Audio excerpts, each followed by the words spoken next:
శుభ్రమైన కైలాసం ఉండగా ఇంత ఐశ్వర్యం ఉండగా చింతామణి గృహం ఉండగా శ్మశానంలో ఎందుకుంటున్నారని అడిగితే ఆయన చెప్పాడు, పార్వతి బతికున్న నాళ్ళు అన్ని చోట్లకి వెడతారు, ఏమీ తోచట్లేదు, శ్మశానానికి వెళ్ళొద్దామని ఎవరు రారు పార్వతి. నేనంతవాణ్ణంటాడు, పొడుగ్గా ఉన్నానంటాడు, చల్లగా ఉన్నానంటాడు, పండితుణ్ణంటాడు, పద్యాలు నాకు నోటికొచ్చంటాడు, ఉపన్యాసం చెప్పగలనంటాడు, నాకు పాటలొచ్చంటాడు, నేను నాట్యం చేస్తానంటాడు, నేను అధికారినంటాడు, నా దగ్గర డబ్బు ఉందంటాడు, నేను పాట పాడగలనంటాడు. ఇన్ని ఉన్నాయనుకున్న వాడిలోంచి ఊపిరి బయటికి వెళ్ళిపోయిన తరువాత వాడిని తీసుకెళ్లి 4 కొత్త కర్రల మీద పడుకోబెట్టి చాప చుట్టి తాడు కట్టి పైన నూలుబట్ట కప్పి తీసుకొచ్చి అన్నీ తీసేసి కర్రల మీద పడుకోబెట్టి కాల్చేస్తుంటే జీవుడు లేచి నిలబడి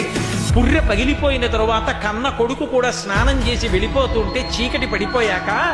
అయ్య బాబోయ్ చుట్టూ ఉగ్రభూతాలు, నా వాళ్ళన్న వాళ్ళు లేరు, వీళ్ళని నమ్ముకున్నాను, ఒక్కడు లేడని ఏడుస్తుంటే నేనున్నాను రా అని చెప్పడానికి నేను కూడా లేకపోతే చచ్చిన వాడు 1000 మాటలు చచ్చిపోతారని అక్కడ ఉన్నాను పార్వతి.